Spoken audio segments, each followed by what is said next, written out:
Hello everyone, welcome to back my channel. I hope everyone is having a wonderful day. Before starting the video, please go ahead and hit the subscribe button and give this video a thumbs up. At Society, Claire asks Victor if there's really nothing she and Kyle can do to change his mind about their relationship. Victor obstinately says, nothing. Nikki walks in, looks at their faces and asks, what did I miss? Across the room, Daniel tells Summer he wants to leave since she's fixating on Kyle and Claire. Summer will stop.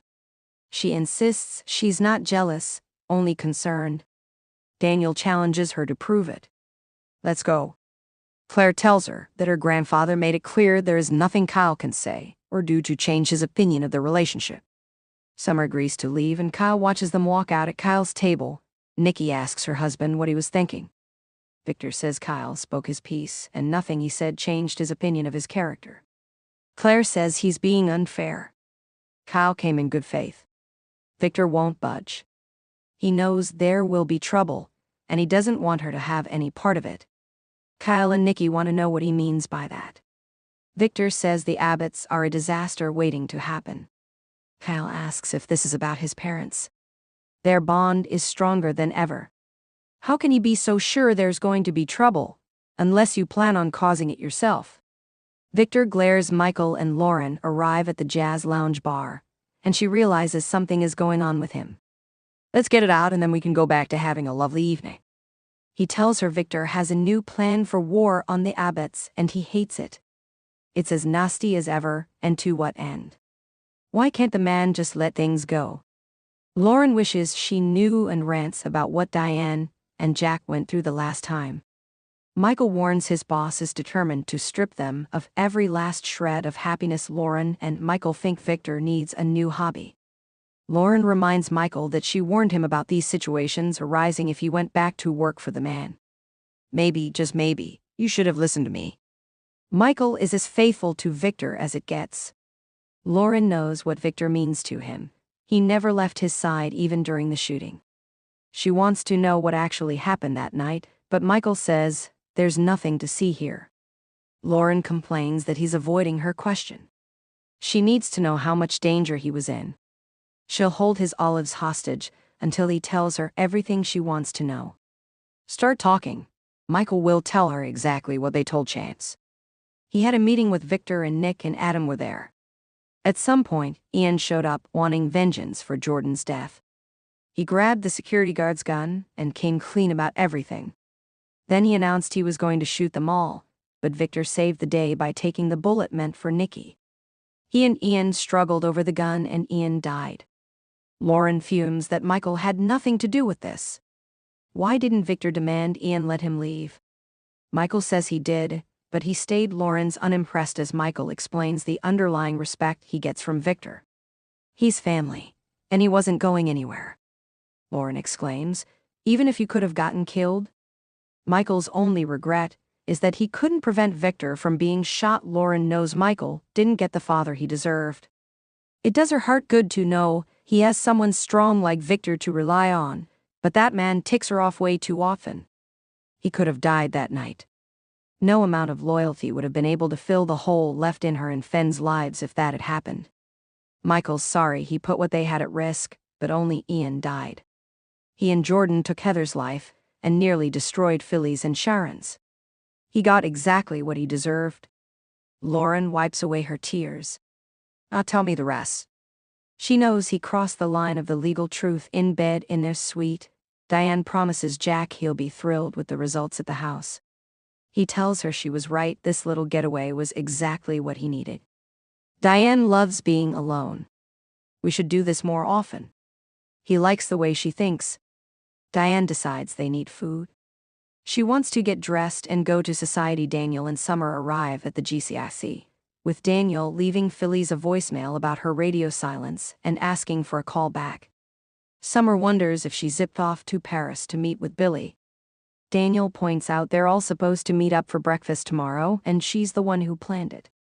Summer reminds him their mom tends to chase after the shiniest object. She's sure Phyllis is fine. Daniel muses that she couldn't get her to stop texting and calling before he accepted the offer, and now he can't get in touch. It's not like their mom. Summer feels that there must be an explanation. Maybe their mom lost her phone. Daniel points out she's practically attached to her phone. Summer suggests they go upstairs and see if she's asleep. Daniel doesn't want to do that, but it's hard not to worry about her. Summer reminds him the people who are the real threat are dead now. She's sure Phyllis has just gone down an Abbott Communications rabbit hole. They agree to wait until breakfast.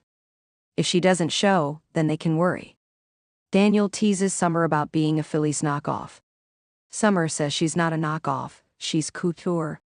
But their mother has a lot of qualities she aspires to. She's just not a jealous stalker.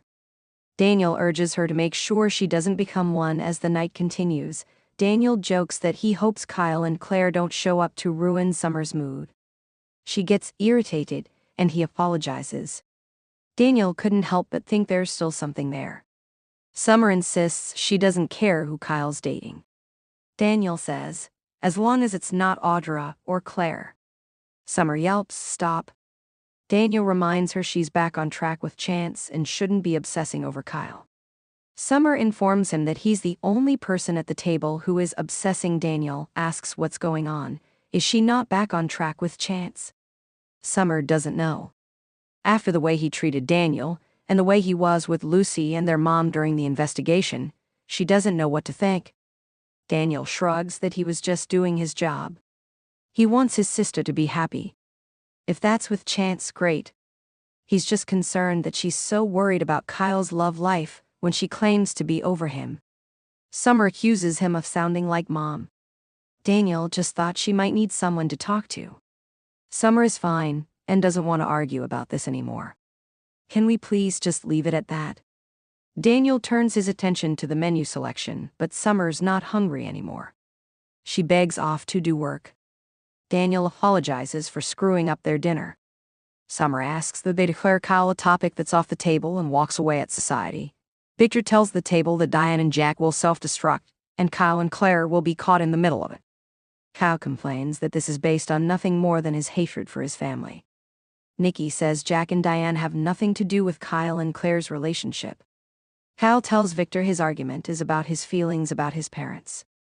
Victor tells him he broke Summer's heart, and he isn't going to do the same thing to Claire. Kyle says he and Summer are in a very good place. Victor booms, "You're not the right man for Claire." Kyle declares this to be ridiculous. Victor promises that a continued relationship between the two of them will be a massive mistake. He tells Kyle, "It's up to you to make it right." Kyle takes Claire's hand. "That's exactly what I plan to do." Victor warns if he hurts his granddaughter, he'll answer to him. With that, he walks out. Jack and Diane enter. As he nears the door, Jack and Diane needle Victor, including about buying up Glissade. Victor tells them to enjoy their fabricated bliss. It won't last. Jack and Diane join Kyle's table. Jack asks what they missed. Nikki sniffs, "Trust me, you don't want to know." Jack and Diane get in the loop, and Diane says Victor wants to control his granddaughter's life the way he wants to control everyone around him. Kyle relays that he's sure the House of Abbott will fall again. Diane says he needs to mind his own business. Kyle says that's not going to happen. Jack hopes this isn't scaring Claire away. Kyle says, "It's not, is it?" Claire won't be scared off by her grandfather, but it breaks her heart that he won't give them a chance. She asks Nikki to talk to him. She'll try again but can't make any promises. Diane snorts that he's stubborn and vengeful. Nikki says those are two things she would know about. Jack and Kyle figure Victor's plotting something against their family as they speak. Nikki's so tired of this ongoing war. He took a bullet for his family, but can't see that what Jack did for her was just as heroic. Diane rolls her eyes. Victor knows Jack's a better man than he could ever be. Jack is sick that he's dragged Kyle and Claire into the middle of this latest battle. Nikki warns, "Brace yourselves, this is far from over." In the jazz lounge, Michael tells Lauren he doesn't want to get into legalities with her. She exclaims, "I knew it." He thinks that all she needs to know is that Chance and the police are satisfied. He admits he sometimes leaves a fact or two out, but he sleeps quite soundly knowing that Chance got the truth he needed to hear. "You should sleep equally well, preferably in my arms." Lauren worries that whatever he did will come back to bite him. He'll always be dodging bullets for Victor. Michael doesn't want to talk about Victor anymore. He tells Lauren she looks gorgeous tonight, and he adores her. He stands and pulls her onto the dance floor, spinning her around and kissing her cheek. Michael decides they should go upstairs. They kiss. Lauren purrs, "Now you're talking." At the ranch, Victor pours a scotch and pulls out his phone at the GCSE. Michael and Lauren shut the door of their suite as they kiss and start undressing. Michael tells Lauren he adores her, and they head to the bed. As he unzips her dress and kisses her shoulder, Victor calls. Lauren looks at her husband pointedly. He ignores the call, dropping the phone on the nightstand at the ranch. Victor leaves Michael a voicemail saying he wants as much information about Jabot's future plans as possible, and he wants it ASAP. Lauren grills Michael, and Nikki warns the Abbotts and Claire to brace themselves. The tension in Genoa City was palpable. The sun had barely risen, but the storm that was brewing had nothing to do with the weather. Inside the Fenmore estate, Lauren paced the elegant living room, her heels clicking against the marble floor as she waited for Michael. Her patience was wearing thin, and when the door creaked open, her sharp eyes locked onto her husband's face. Michael Baldwin stepped inside cautiously. He knew the look Lauren was giving him all too well, the one that meant he was in deep trouble. "What took you so long?" she demanded, arms crossed. Michael sighed, setting his briefcase down. "Warren, I had to make sure everything was handled before coming home. This isn't just any case." "Oh, I know exactly what kind of case it is," she cut in, her voice laced with exasperation. "The kind that puts our family at risk. Michael, I don't know why you continue to do this." "Because it's my job," he said simply, but there was a flicker of doubt in his eyes. "And because I believe in justice." Lauren scoffed. "Justice? This case could bring powerful enemies knocking at our door, and you, once again, refuse to see that." Before Michael could respond, a knock at the door interrupted them. The butler opened it, revealing Nikki Newman, who stepped inside with urgency. "Nikki?" Lauren's frustration took a backseat as concern replaced it. "What's wrong?" Nikki's expression was grave. "We have a serious problem. The Abbotts and Claire need to brace themselves for what's coming." Michael furrowed his brows. "What exactly are we bracing for?" Nikki hesitated for a brief moment, glancing at Lauren before turning back to Michael. "There are rumors flying, and if they turn out to be true, we're looking at a storm that could rip through this town like never before." Lauren exchanged a worried look with her husband. "This has something to do with Claire, doesn't it?" Nikki nodded. "Yes, I have reason to believe that Claire might be in danger, and if the Abbotts aren't careful, they'll get caught in the crossfire." Michael, ever the logical thinker, asked, "What kind of danger are we talking about here?" Nikki sighed.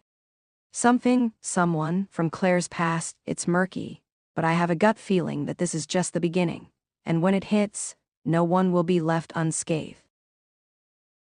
Lauren inhaled sharply. "So what do we do?" "We prepare," Nikki said firmly. "We warn the Abbotts, we keep Claire close, and most importantly, we don't underestimate what's coming." Michael exchanged a glance with Lauren, the weight of the situation pressing down on them. For the residents of Genoa City, the battle was far from over.